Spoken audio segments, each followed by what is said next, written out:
One day, oceanographer Tom's family, his wife Julia and two children, Cassie and Ben, set off on a yacht trip in the Caribbean Sea. While Tom and Ben are busy fishing and Cassie is absorbed in her gadget, Julia goes for a swim. Suddenly, something unsettles her.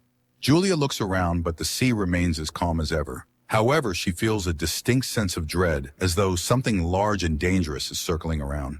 At the same time, the instruments on the yacht start acting strangely, but Tom, preoccupied with fishing, pays no attention to them. Meanwhile, Julia feels worse and eventually begins to drown. She screams, but the family doesn't hear her. The water seems to shift and pull her farther from the yacht. As the situation becomes critical, Tom finally hears her voice. He rushes to the helm, and the yacht moves toward the distant Julia. Tom dives into the water. With the children's help, they pull her aboard and revive her. Tom is angry, as he always asks that swimmers notify the others when going into the water. Julia apologizes and the incident is soon forgotten. Besides, the family has a reason to celebrate. Today is their son Ben's 13th birthday. Tom lights the candles on the cake and everyone congratulates Ben, who receives gifts, while Cassie takes a group photo of the happy family. At that moment, Cassie's boyfriend calls her. He asks her about the swim, but suddenly a sudden and intense storm begins in the background. Cassie is worried, but her boyfriend reassures her that he's safe. The connection cuts off. Cassie tells her parents about the storm on land, but then everyone feels some jolts, rushes to the deck, and sees massive whale carcasses surfacing around the yacht. Tom explains that sometimes whales get disoriented during storms, but these animals are pushing the yacht, threatening their safety. Tom dives into the water and soon returns aboard, injured. While trying to figure out what's going on, he cut himself on the propeller. Julia stitches up the cut on her husband's shoulder, and he explains that the yacht's shafts seem bent, likely from a tail strike. Now they're unlikely to be able to sail away. Later, Cassie tries to reestablish communication, but there's no signal. The radio isn't picking up any signals either. Tom begins calculating their supplies. There's enough water for about 4 days, no more, but they're on a shipping route, so someone is bound to find them. However, ominous sounds come from outside, and when the family steps out onto the deck, they see glowing objects falling from the sky. They fall closer and closer, and Tom, taking a risk, starts the engine. He manages to steer the yacht away from the next meteorite, but the engine is finally damaged. The next object falls so close that the family can see they are artificial satellites of Earth. A strong wind starts blowing, and the instruments go haywire. The terrified family hides inside the yacht, which is being tossed by the waves. They put on life jackets and prepare for the worst when a strange, ringing sound is heard, causing nosebleeds and nausea.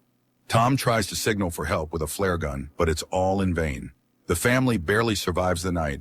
In the morning, they were relieved to find themselves alive, but there's a gaping hole in the side of the yacht, and it's unclear why they're still afloat. The family goes outside and freezes in amazement. The water is gone, and their boat is standing on a rocky outcrop in the middle of a stony desert where the ocean once was. Sometime later, Tom tries to reassure his family, saying that not everyone could have perished. He takes measurements and realizes that the compass is lying. North isn't where it's supposed to be. This means the Earth's poles have shifted. Such a thing has happened on Earth before, but a long time ago. It turns out that the sea has retreated to where the land used to be, and most likely, humanity has perished. Cassie can't bear this revelation and runs to the cabin, asking to be left alone. Julia goes to inventory the remaining supplies, while Ben releases a bunch of colorful balloons into the sky, hoping survivors will come to their aid. Meanwhile, Tom turns on the radio, sending out distress signals. Unexpectedly, he hears a response. It's from Naoto, the captain of a small submersible. They were deep underwater when the catastrophe happened, and that's why they survived. However, all communication systems have failed, and expecting help is futile. According to his calculations, the sea will return in about a week, and it will be harsh. So the man advises them to find higher ground and stay there. Julia orders the children to pack their things. Tom directly asks the captain if he can save their children. Naoto explains that the submersible is very small. Unfortunately, Naoto's partner died, and he can only take one person.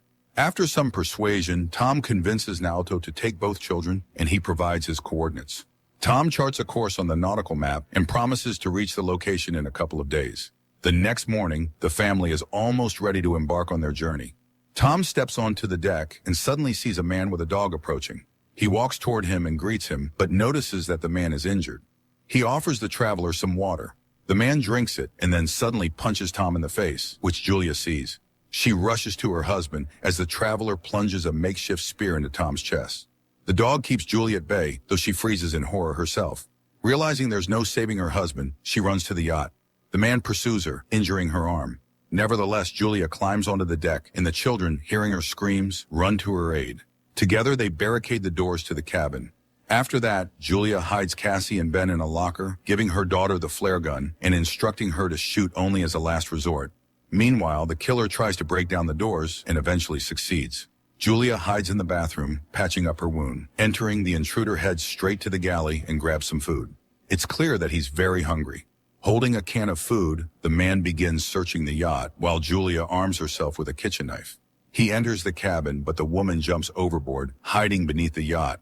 The killer peers through the hole but doesn't see her. However, the dog attacks Julia, forcing her to kill it. The man hears the yelp, goes outside, and finds the dog's body. Meanwhile, Julia climbs back onto the yacht through the portholes on the opposite side. She falls straight into the killer's hands. He beats her, throws her onto a couch, and grabs her throat, intending to strangle her.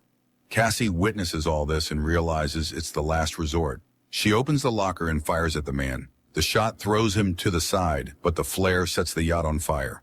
Julia orders the children to flee while she sneaks into the galley.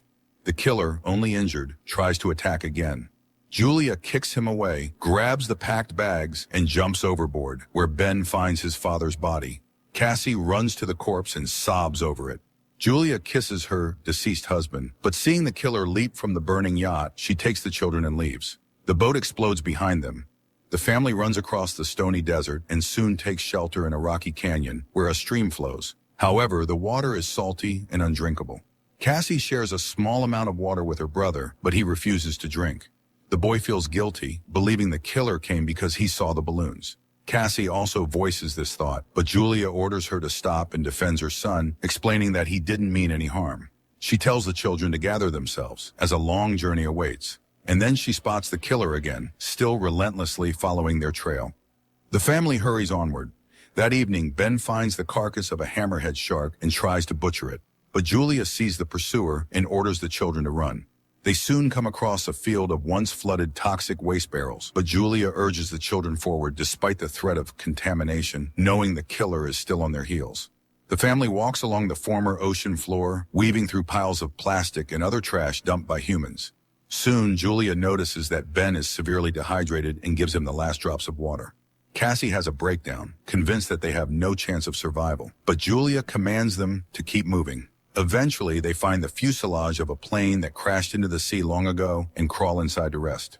Julia examines the last photo of their family and recounts the story of her first meeting with Tom, which happened at her hospital, where Tom was brought with decompression sickness after a failed dive.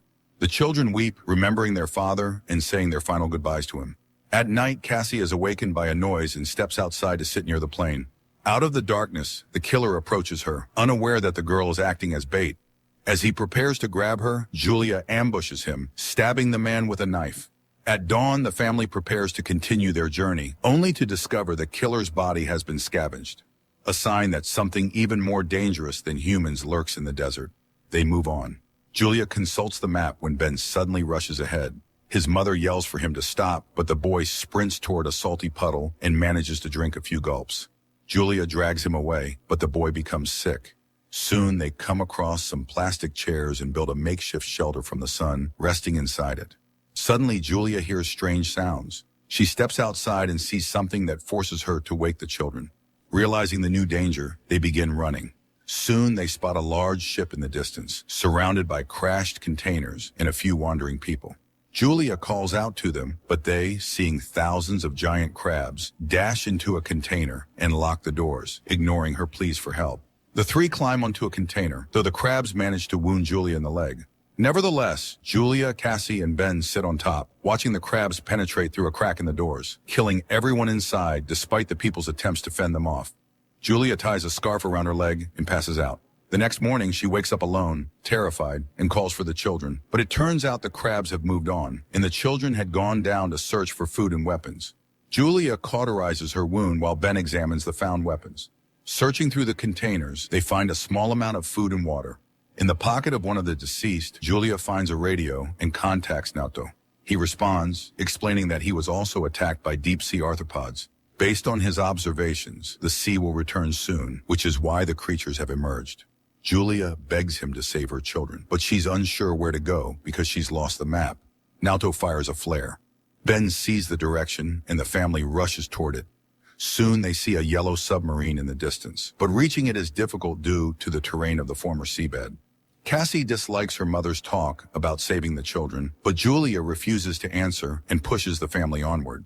They are forced to pass through a canyon contaminated with toxic waste. At one point, they are caught in a rock slide, and Julia becomes separated from the children. She orders them to continue, and when Cassie refuses, Julia pleads with her to save her brother. Cassie and Ben make it out of the canyon and reach the submarine, but inside, there's no one. Suddenly, Naoto, badly wounded, emerges from behind the boat. He admits that he has no chance of surviving and orders them to climb aboard, but Cassie goes back for her mother, who is fending off the emerging crabs. Her bullets nearly depleted, Cassie climbs the rock barrier and extends her hand to her mother. They manage to reach the submarine just as the crabs overrun Naoto, who dies in their claws.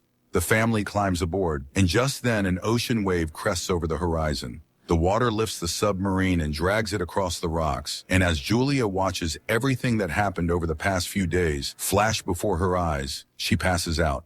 When she awakens, she finds the vessel at a standstill.